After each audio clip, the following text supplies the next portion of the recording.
이들은 모두 도망칠 수 있었습니다. 예수가 십자가에서 죽던 날 밤, 제자들은 문을 걸어 잠그고 숨었습니다. 겁쟁이들이었습니다. 누구보다 잘 알고 있었습니다. 그런데 그로부터 몇 주 뒤, 이 남자들은 갑자기 달라졌습니다. 숨었던 자들이 광장으로 나왔습니다. 침묵하던 자들이 소리를 지르기 시작했습니다. 로마 제국이 지배하는 세상에서 황제가 아닌 다른 왕을 외쳤습니다. 그 결과는 예정되어 있었습니다. 12명 중 11명이 처형당했습니다. 단 한 명만 살아남았습니다. 그런데 이상한 점이 하나 있습니다. 이들은 모두 도망칠 기회가 있었습니다. 하지만 아무도 도망치지 않았습니다. 대체 무엇이 이 사람들을 죽음 앞에서도 멈추지 않게 만들었을까요?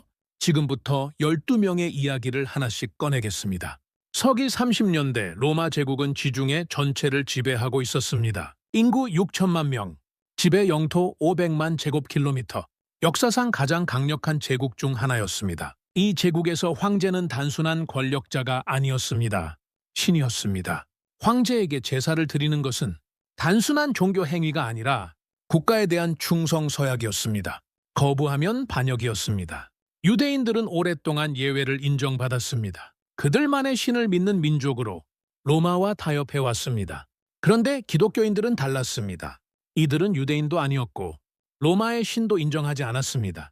황제를 신으로 부르는 것도 거부했습니다.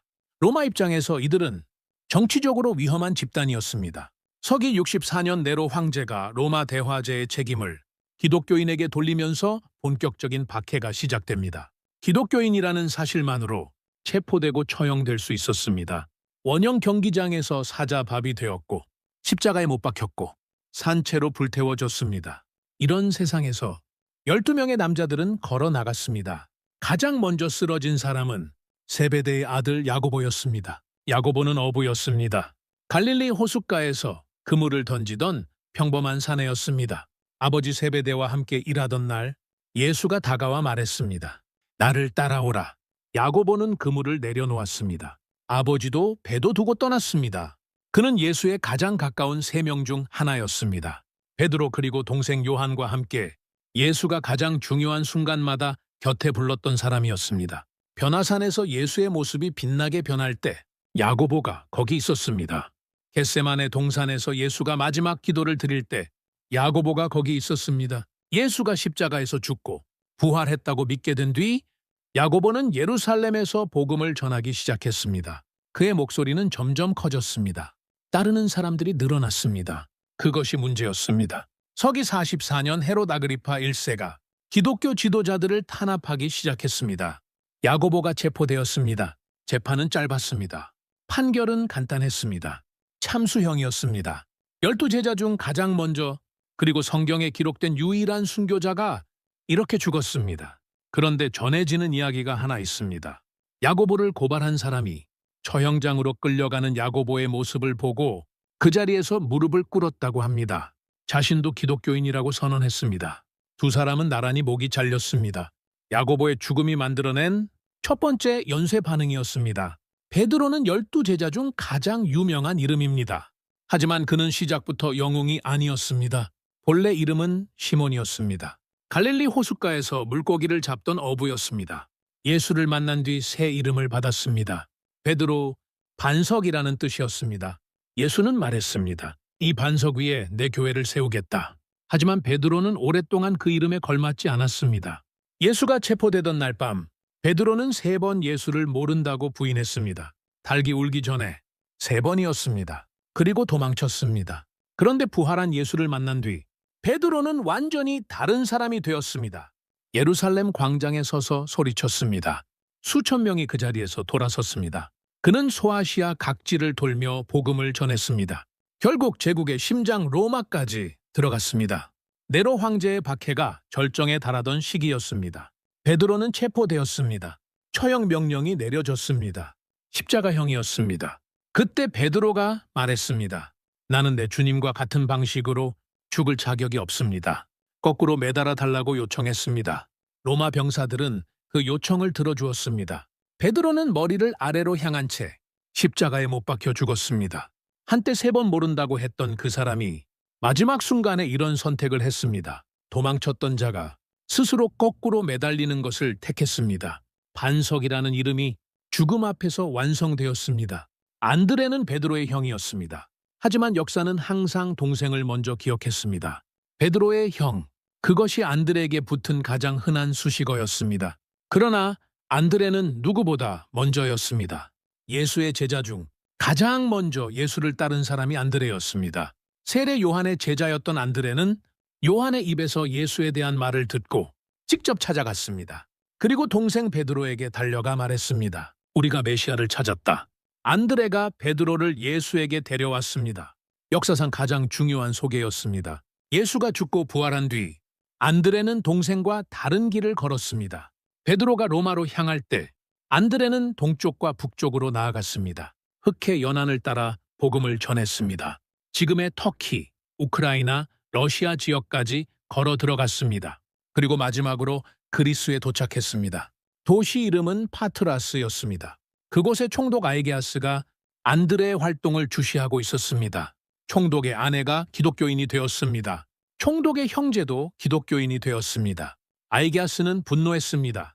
안드레가 체포되었습니다. 십자가형이 선고되었습니다. 그런데 안드레의 십자가는 다른 제자들의 것과 모양이 달랐습니다.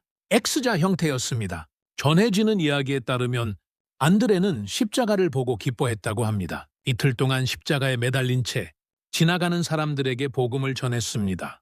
군중들이 총독에게 몰려가 항의했습니다. 안드레를 내려달라고 요청했습니다. 총독이 병사들을 보냈습니다. 하지만 안드레는 내려오기를 거부했습니다. 결국 그 자리에서 숨을 거두었습니다. 오늘날 스코틀랜드의 국기에는 X자 십자가가 그려져 있습니다. 안드레는 스코틀랜드의 수호성인이 되었습니다. 갈릴리 호숫가의 어부가 수천 킬로미터 떨어진 땅의 수호자로 기억되고 있습니다. 마태는 제자들 중 가장 미움받던 사람이었습니다. 직업이 문제였습니다. 세리였습니다. 세리는 로마 제국을 위해 같은 유대인에게 세금을 걷는 사람이었습니다. 단순한 직업이 아니었습니다. 민족을 배신한 자, 로마의 앞잡이, 더러운 돈을 챙기는 탐욕스러운 자, 유대인 사회에서 세리는 죄인과 동의어였습니다. 그런 마태가 세관에 앉아있던 날 예수가 다가왔습니다. 나를 따르라. 마태는 그 자리에서 일어났습니다. 세관을 떠났습니다. 다시는 돌아오지 않았습니다. 제자들은 불편했습니다. 왜 저런 자를 부르는가? 예수는 말했습니다. 건강한 자에게는 의사가 필요 없다. 나는 죄인을 부르러 왔다. 마태는 12 제자 중 가장 특별한 능력을 가진 사람이었습니다.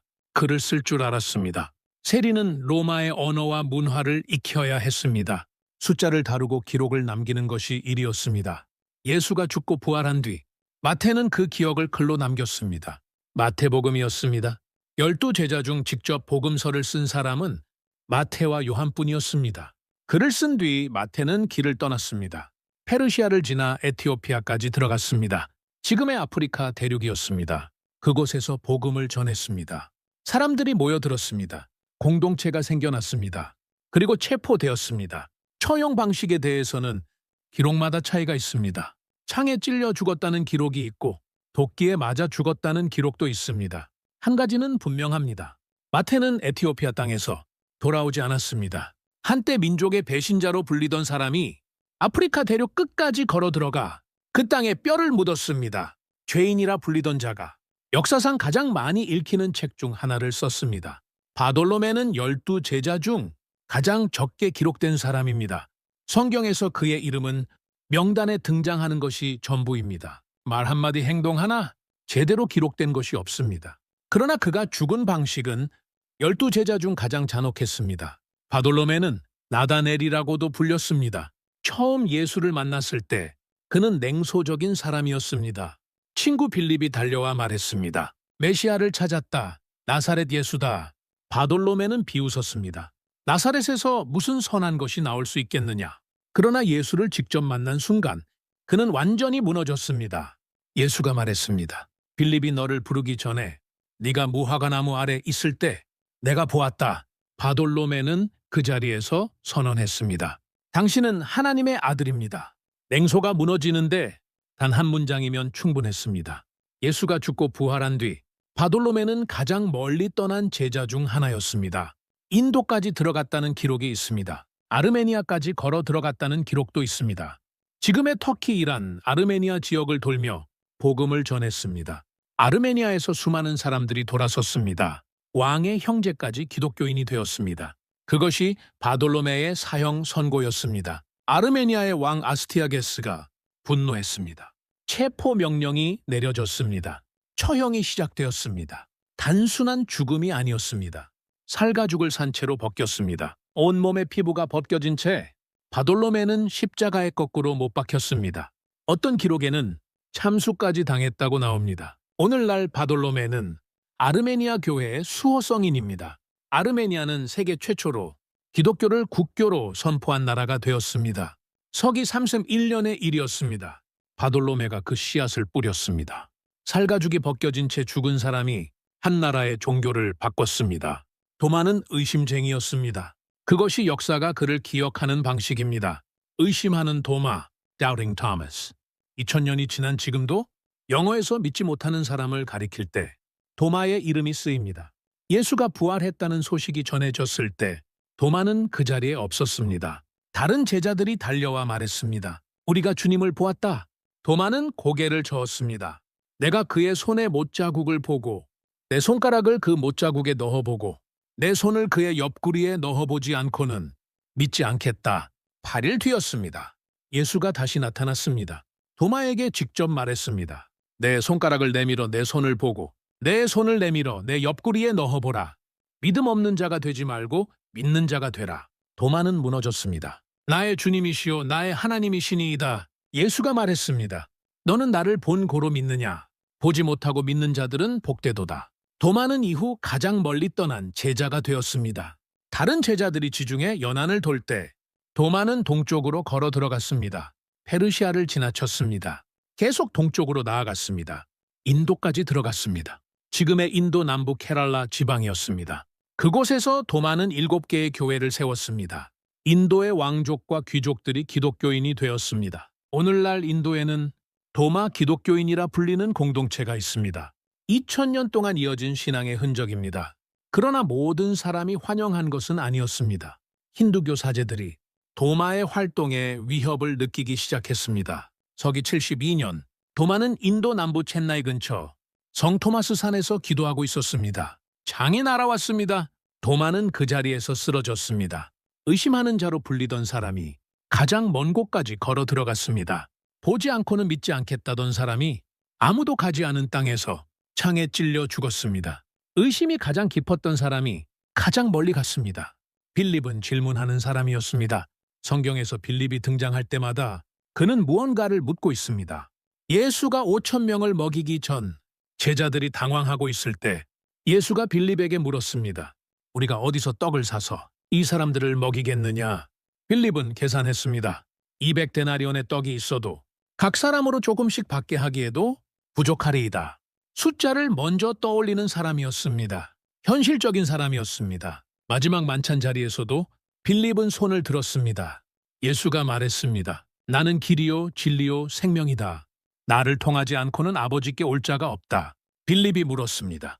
주님 아버지를 우리에게 보여주소서. 그리하면 족하겠나이다. 예수가 대답했습니다.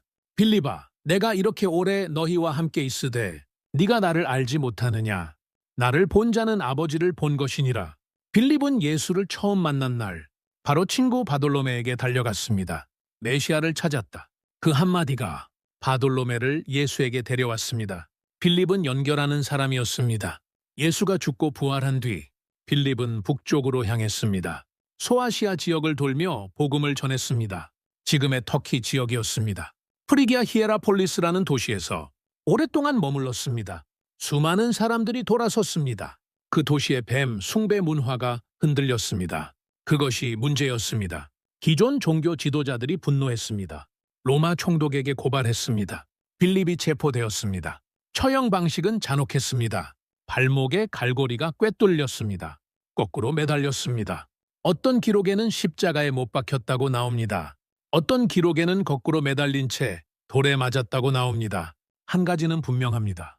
빌립은 히에라폴리스 땅에서 돌아오지 않았습니다. 오늘날 터키 파무칼레 근처에서 고고학자들이 빌립의 무덤으로 추정되는 유적을 발굴했습니다. 2011년의 일이었습니다. 질문하던 사람이 아무도 가지 않은 땅에 묻혔습니다. 야고보라는 이름은 12제자 중 2명이 가지고 있었습니다.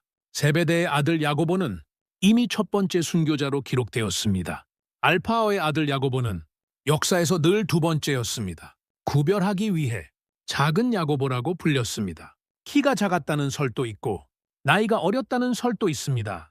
성경에서 그의 이름은 명단에 등장하는 것이 거의 전부입니다. 하지만 예루살렘에서 야고보의 이름은 달랐습니다. 그는 낙타 무릎이라는 별명으로 불렸습니다. 무릎이 낙타처럼 두껍고 딱딱하게 굳어 있었기 때문입니다. 이유는 하나였습니다. 기도였습니다. 야고보는 하루에도 수없이 무릎을 꿇었습니다. 예루살렘 성전에서 끊임없이 기도했습니다. 유대인들조차 그를 존경했습니다. 의인 야고보라고 불렀습니다. 서기 62년이었습니다. 대제사장 아나누스가 야고보를 불러들였습니다. 공개적으로 선언하라고 요구했습니다. 예수가 메시아가 아니라고. 야고보는 성전 꼭대기에 섰습니다. 군중들이 아래에서 올려다보고 있었습니다. 야고보가 입을 열었습니다. 왜 예수에 대해 묻느냐? 그는 하늘에서 하나님 우편에 앉아 계신다. 그리고 다시 오실 것이다. 군중들이 술렁였습니다. 야고보를 끌어내리라는 명령이 떨어졌습니다. 야고보가 성전 꼭대기에서 밀려났습니다. 그러나 야고보는 죽지 않았습니다. 땅에 떨어진 뒤 일어났습니다. 무릎을 꿇었습니다. 기도하기 시작했습니다. 주님, 저들을 용서하소서. 저들은 자기가 하는 일을 알지 못합니다. 군중 속에서 누군가 소리쳤습니다. 저 의인을 위해 기도하자. 그러나 다른 누군가가 돌을 들었습니다. 돌이 날아오기 시작했습니다. 한 사람이 몽둥이를 들었습니다. 야고보의 머리를 내리쳤습니다. 낙타 무릎을 가진 사람이 마지막 순간에도 무릎을 꿇었습니다. 성전 꼭대기에서 떨어진 뒤에도 기도를 멈추지 않았습니다. 작은 야고보라 불리던 사람이 가장 큰 이름을 남겼습니다. 다다오는 12제자 중 가장 잊혀진 이름입니다. 성경에서 그의 이름은 명단에 딱 한 번 나옵니다. 말 한마디, 행동 하나, 기적 하나. 기록된 것이 거의 없습니다. 그러나 단 한 번 다다오가 입을 열었습니다. 마지막 만찬 자리였습니다. 예수가 말했습니다. 나를 사랑하는 자는 내 아버지께 사랑을 받을 것이요. 나도 그를 사랑하여 그에게 나를 나타내리라. 다다오가 손을 들었습니다. 주님, 어찌하여 자신을 세상에는 나타내지 아니하시고 우리에게만 나타내시려 하나이까? 세상이 왜 당신을 볼 수 없는지 묻는 질문이었습니다. 예수가 대답했습니다. 사람이 나를 사랑하면 내 말을 지키리니 내 아버지께서 그를 사랑하실 것이요. 우리가 그에게 와서 거처를 그와 함께 하리라. 다다오의 질문은 성경에 기록된 그의 유일한 흔적입니다. 예수가 죽고 부활한 뒤 다다오는 동쪽으로 향했습니다. 시리아를 지나 페르시아 깊숙이 들어갔습니다. 지금의 이란 이라크 지역이었습니다. 아르메니아까지 걸어 들어갔다는 기록도 있습니다. 그곳에서 복음을 전했습니다. 병자를 고쳤습니다. 사람들이 모여들었습니다. 페르시아의 왕 아부가르가 기독교인이 되었다는 전승이 있습니다. 다다오가 그 왕에게 복음을 전했다고 기록되어 있습니다. 그러나 모든 왕이 환영한 것은 아니었습니다. 페르시아의 다른 지역에서 다다오는 체포되었습니다. 처형 방식에 대해서는 기록마다 차이가 있습니다. 도끼에 맞아 죽었다는 기록이 있습니다. 창에 찔려 죽었다는 기록도 있습니다. 십자가에 못 박혔다는 기록도 있습니다. 분명한 것은 하나입니다. 다다오는 페르시아 땅에서 돌아오지 않았습니다. 성경에서 단 한 번 말했던 사람이 아무도 가지 않은 땅까지 걸어 들어갔습니다. 잊혀진 제자라 불리지만 그가 뿌린 씨앗은 지금도 중동의 기독교 공동체 안에 남아 있습니다. 기록이 없다라고 존재하지 않은 것이 아닙니다. 시몬은 위험한 사람이었습니다. 직업이 문제였습니다. 열심당원이었습니다. 열심당은 단순한 정치단체가 아니었습니다. 로마 제국의 지배에 무력으로 저항하는 무장 독립운동 조직이었습니다. 로마인을 죽이는 것을 신에 대한 의무로 여기는 사람들이었습니다. 칼을 품고 다녔습니다. 언제든 쓸 준비가 되어 있었습니다. 그런데 12제자 명단에는 시몬과 나란히 또 다른 이름이 있었습니다. 마태였습니다.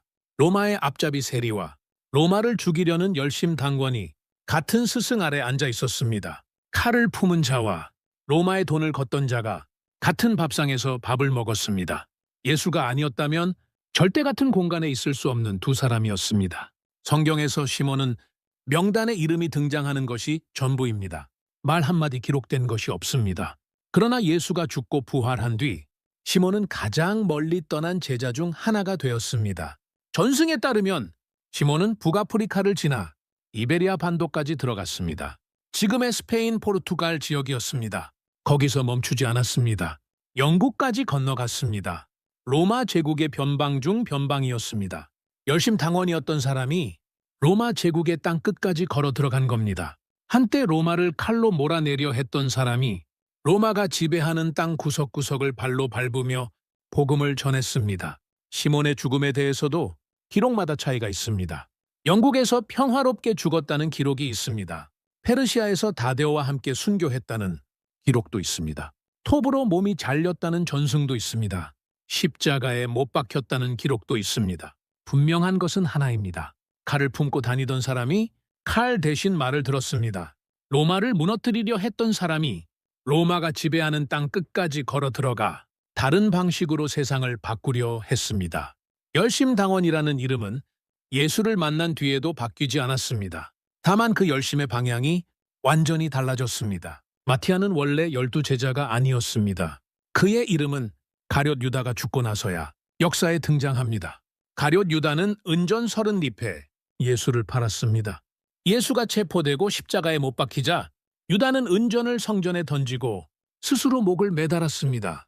12제자의 자리에 구멍이 생겼습니다. 예수가 부활하고 승천한 뒤 베드로가 일어섰습니다. 우리 중에 하나가 되어야 한다. 예수의 부활을 증언할 사람이어야 한다. 조건이 있었습니다.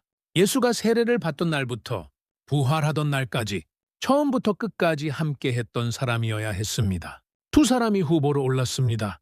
바사바라고도 불리는 요셉, 그리고 마티아였습니다. 제자들은 기도했습니다. 주님이 두 사람 중에 누가 주님께서 택하신 자인지 보여주소서. 제비를 뽑았습니다. 마티아였습니다. 마티아는 이렇게 12번째 자리를 채웠습니다. 처음부터 12제자였던 것이 아니라 선택받아 들어온 사람이었습니다. 가룟 유다가 배신으로 떠난 자리를 마티아가 충성으로 채웠습니다. 마티아의 행적에 대한 기록은 많지 않습니다. 에티오피아에서 복음을 전했다는 기록이 있습니다. 흑해 연안 지역을 돌았다는 기록도 있습니다. 지금의 조지아 지역까지 들어갔다는 전승도 있습니다. 마티아의 죽음에 대해서도 기록마다 차이가 있습니다. 돌에 맞아 죽었다는 기록이 있습니다. 도끼에 맞아 죽었다는 기록도 있습니다. 십자가에 못 박혔다는 기록도 있습니다. 마티아는 스스로 선택한 것이 아니었습니다. 제비뽑기로 뽑혔습니다. 원하지 않았을 수도 있습니다. 두려웠을 수도 있습니다. 그러나 뽑힌 뒤 마티아는 도망치지 않았습니다. 가룟 유다가 버린 자리를 끝까지 지켰습니다. 배신으로 비워진 자리가 충성으로 채워졌습니다. 12번째 자리는 처음부터 마티아의 것이 아니었습니다. 하지만 마지막까지 마티아의 것이었습니다. 요한은 살았습니다. 11명이 처형당하는 동안 요한은 살아남았습니다. 그것이 요한의 이야기를 다른 11명과 다르게 만드는 이유입니다. 요한은 세베대의 아들이었습니다. 첫 번째 순교자 야고보의 동생이었습니다. 형제가 나란히 예수를 따랐습니다. 형은 가장 먼저 죽었습니다. 동생은 가장 오래 살았습니다. 요한은 예수의 가장 가까운 3명 중 하나였습니다. 베드로, 야고보, 그리고 요한, 예수가 가장 중요한 순간마다 곁에 불렀던 3사람이었습니다. 그런데 요한에게는 다른 제자들에게 없는 수식어가 하나 있었습니다. 예수께서 사랑하시는 자. 성경에서 요한은 자신을 그렇게 표현했습니다. 이름을 쓰지 않았습니다. 예수가 사랑한 그 제자라고만 했습니다. 예수가 십자가에 매달린 날, 대부분의 제자들은 도망쳤습니다. 요한은 남았습니다. 십자가 아래에 서 있었습니다. 예수가 십자가 위에서 내려다보았습니다. 어머니 마리아가 옆에 서 있었습니다. 예수가 말했습니다. 여자여 보소서 아들이니이다. 그리고 요한에게 말했습니다. 보라, 내 어머니라. 그날부터 요한은 마리아를 자신의 어머니로 모셨습니다. 예수가 부활하고 승천한 뒤 요한은 베드로와 함께 예루살렘에서 활동했습니다. 이후 소아시아로 향했습니다. 지금의 터키 에베소에서 오랫동안 머물렀습니다. 마리아도 함께였다는 전승이 있습니다. 에베소에서 요한은 네 권의 책을 썼습니다. 요한복음, 요한 1서, 2서, 3서, 그리고 요한계시록, 12제자 중 가장 많은 글을 남긴 사람이 되었습니다. 로마 황제 도미티아누스가 기독교를 박해하던 시기였습니다. 요한도 체포되었습니다.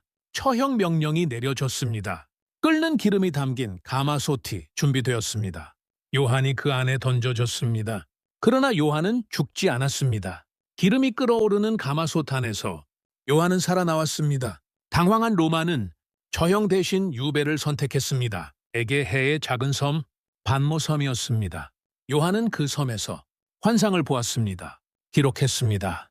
요한계시록이었습니다. 유배가 풀린 뒤 요한은 에베소로 돌아왔습니다. 노인이 되어 있었습니다. 제자들이 물었습니다. 마지막으로 하실 말씀이 있습니까? 요한은 매번 같은 말을 했습니다. 서로 사랑하라. 그것뿐이었습니다. 왜 항상 같은 말만 하느냐고 누군가 물었습니다. 요한이 대답했습니다. 그것이 주님의 명령이기 때문이다. 그것 하나만 지켜도 충분하다. 요한은 에베소에서 죽었습니다. 처형당하지 않았습니다. 칼에 찔리지 않았습니다. 십자가에 매달리지 않았습니다. 나이가 들어 자연스럽게 숨을 거두었습니다. 12 제자 중 유일하게 천수를 누린 사람이었습니다. 끓는 기름에 던져졌지만 살았습니다. 유배지에서 계시록을 썼습니다. 마지막까지 같은 말을 반복했습니다. 서로 사랑하라. 형은 가장 먼저 목이 잘렸습니다. 동생은 가장 오래 살았습니다. 둘 다 끝까지 같은 방향을 바라보았습니다. 이제 12명의 이야기가 끝났습니다. 정리해보겠습니다. 야고보는 참수당했습니다. 베드로는 거꾸로 십자가에 못 박혔습니다. 안드레는 X자 십자가에서 이틀을 버텼습니다. 마태는 아프리카 땅에 뼈를 묻었습니다. 바돌로메는 살가죽이 벗겨진 채 죽었습니다. 도마는 인도에서 창에 찔렸습니다. 빌립은 발목에 갈고리가 꿰뚫린 채 매달렸습니다. 야고보는 성전에서 떨어진 뒤 몽둥이에 맞았습니다. 다다오는 페르시아 땅에서 돌아오지 않았습니다. 시몬은 영국 땅 끝까지 걸어 들어갔습니다. 마티아는 배신자의 자리를 충성으로 채우다 죽었습니다. 요한은 끓는 기름에서 살아남아 마지막까지 살았습니다. 11명이 처형당했습니다. 한 명만 살아남았습니다. 그런데 처음으로 돌아가 보겠습니다. 이들은 모두 도망칠 수 있었습니다. 예수가 체포되던 날 밤, 이들은 이미 도망치는 법을 알고 있었습니다. 실제로 도망쳤습니다. 문을 걸어 잠그고 숨었습니다. 그런데 왜 다시 나왔을까요? 여기서 한 가지 사실을 냉정하게 짚어야 합니다. 거짓말을 위해 죽는 사람은 있습니다. 권력을 위해, 돈을 위해, 명예를 위해 죽음을 택하는 사람들이 있습니다.